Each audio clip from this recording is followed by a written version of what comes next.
11.3% of the population in America has diabetes. 1.4 million Americans are diagnosed with diabetes every year. The medical cost per year is $237 billion. Diabetes, it's everywhere. This is the Embrace Podcast. Diabetes is everywhere. It affects all age groups, all ethnicities, all walks of life. And on this show, we talk about diabetes awareness, current events and news, tips, advice, motivation. We'll speak with guest speakers. Welcome to the family. This is the Embrace Podcast. And now your host, Jazz. Hey Embrace family, and welcome to the Embrace Podcast. My name is Jazz and I'm your host. So here on the podcast, I like to talk all about diabetes, symptoms, insulin, the cost of everything, ways to survive, and probably more topics. Please DM me if you'd like to tell your story or talk about diabetes in general, because it's such a broad topic and it's also very important. My Instagram name is capitalize my Q. With an underscore at the end, and my TikTok is the same name, so that is CAPITALIZE MYQ _. I'd love to talk to you and possibly get you here on the podcast. That's a really interesting thing, in my opinion. So I guess I will start by sharing my diabetes story with you, because we all have a story, right? So I was freshly turned 13. I was not feeling well, but I thought I had maybe like a stomach virus or something. And that's, the general consensus, of what my house thought that I had. My mom, she's always been such a great mom, and so she knows any subtle differences or changes in us. So one morning, I think my mom was getting ready to go to church. I was in the bed because I was not feeling well, and it was feeling like I was having, like I said, a stomach virus. So in those few days leading up to me going to the hospital, I actually, my mom just thought it was bad stomach virus, so we were doing like Pedialyte and, things like that to make sure that I could keep food down and what have you. So when my mom was getting ready for church one Sunday, and then she walked by my room and she said, it sounded like, that she could hear me breathing. So she walked in my room and she woke me up and she was like, well, Jazz, do you feel like you're having trouble breathing? And I'm like, no, I feel fine. And I go back to sleep. About, I don't know, maybe 10, I don't really know the time frame, probably maybe 10, not even 10 or 15 minutes later, she came by and she was like, she just had a really uneasy feeling about me breathing like I was breathing. And she basically woke me up again and told me to, put some clothes on and get ready so she could take me to the hospital to get checked out. So I get up, and then I'm going to the restroom so I could get ready, brush my teeth, I'll do all of that so I can, leave. I think I was in the bathroom for maybe 5 minutes, and I was like rocking back and forth, and I was, putting my head over the sink to, just rest like that. And then eventually I was just like, I feel like I need to lay down. So I laid down in the bathroom floor. My mom basically felt like it was taking too long for me to get ready, given the things that I had to do, which were like minimal tasks. So she comes in the bathroom and she sees that I'm laying down.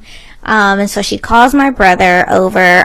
So my brother literally takes me up. He literally picks me up and takes me down the stairs to the car, and they're driving me to the hospital. We get to the hospital. I'm in and out, really. And I'd like to mention at this time I'm maybe like 70 pounds. So I wasn't, and I'm very short, so I wasn't, a lot to handle or pick up or tote or whatever. So I'm in and out. I wake up and I'm on like the exam room table. The only thing I'm like thinking of is like, why am I here? Of course. And then I'm like, oh, like I really have the strong urge to go to the bathroom. Like I really have to go to the bathroom. And so I'm trying to get up, and they're like, no, Jazz, like you have to lay down. You don't need to get up. And I'm like, well, I need to go to the restroom. And then they tell me like, oh, you have a catheter. It's okay. So in between that hustle and bustle of me being like dazed and confused and trying to figure out what's going on, I had fallen back asleep. So in my mind, I'm going to sleep, but what's really happening is I'm passing out. So I don't remember anything else up until me being in the helicopter. So I kind of like opened my eyes, and this guy, one of the paramedics, was like playing with my stomach, and he was trying to keep me awake. And he's like, like, stay with us, wake up. I have no idea what's going on. So I like drift back into a coma or what have you. So the next thing I remember is waking up in a hospital bed, and I just look up and I instantly see my dad, and his eyes are bloodshot red, like he thought I was, like he was crying really bad. So I'm like, what? Like, what's going on? Very interested in what's going on. And my dad he's not talking. He's not saying anything.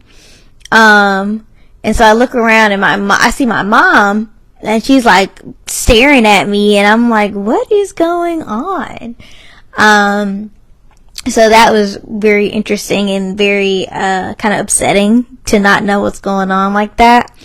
So then eventually I think my mom tells me like, oh, Jazz, you have diabetes. I'm like, what? And she's like, yeah, you have they say you have diabetes, and your blood sugar was over 700 and this and that. So I'm like, oh, okay, this is a lot to take in. But I'm not really thinking that much of it because I'm literally like in between consciousness, which was very interesting as well. It was something just like, like something that you would see in movies. So you're really just not like, oh, this is, very serious. This is a serious matter. No, I wasn't engaged. I didn't really gauge the seriousness of it because I thought it was a dream, to be honest.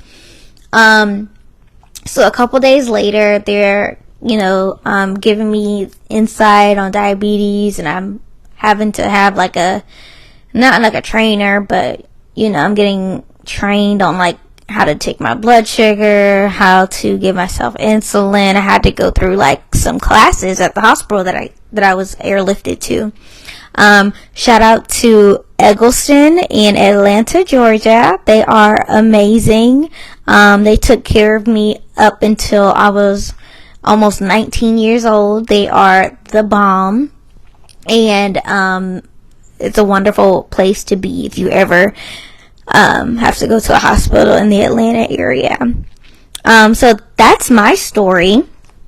I can't believe that, it's been about 15 years as me being a type 1 diabetic, and honestly, it does not get easier. It does not get harder. Each day it's different, to be completely honest with you. And that's something I enjoy. I'm not looking for the negatives in the situation. You gotta stay positive. So if you're like me and you've been wanting to connect with other diabetics, I would say here's your chance. I've also joined a few Facebook pages and followed some diabetic influencers, and I can share those with you if you guys would like. Just let me know. The Amazon wish list, please, if you follow the Embrace Foundation on TikTok or Instagram, the Amazon wish list is in the bio. If you can donate, that's great. If you can't, I just ask that you spread the word.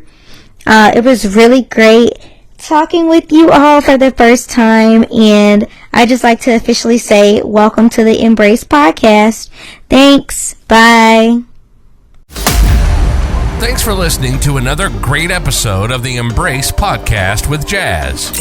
You can follow Embrace on Instagram at Embrace3Movement or on TikTok at Embrace3. If you or someone you know has diabetes and needs supplies, you can visit their website at theembracefoundation.org and fill out a supplies request form. We'll see you back here every other Wednesday for a fresh new episode of the show. Until then, embrace, endure, and overcome diabetes. You are not alone.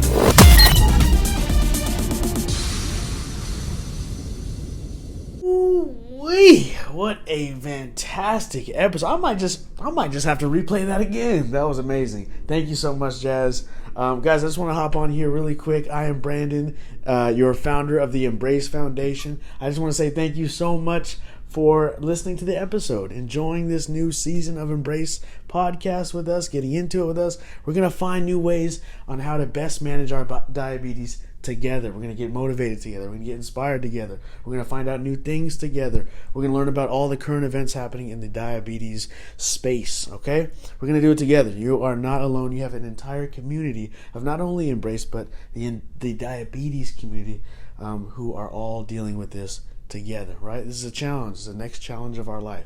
If you're newly diagnosed or have had it for 20 or 30 years, diabetes is a challenge every day, every week, every season. So let's do it together. Let's stay motivated together, okay? Every 2 weeks. I'll see you next Wednesday, okay, for our next exciting episode of the Embrace Podcast. Once again, I am Brandon, the founder of the Embrace Foundation. I just want to say thank you. I appreciate you, and I'll see you in 2 weeks. Have a great week.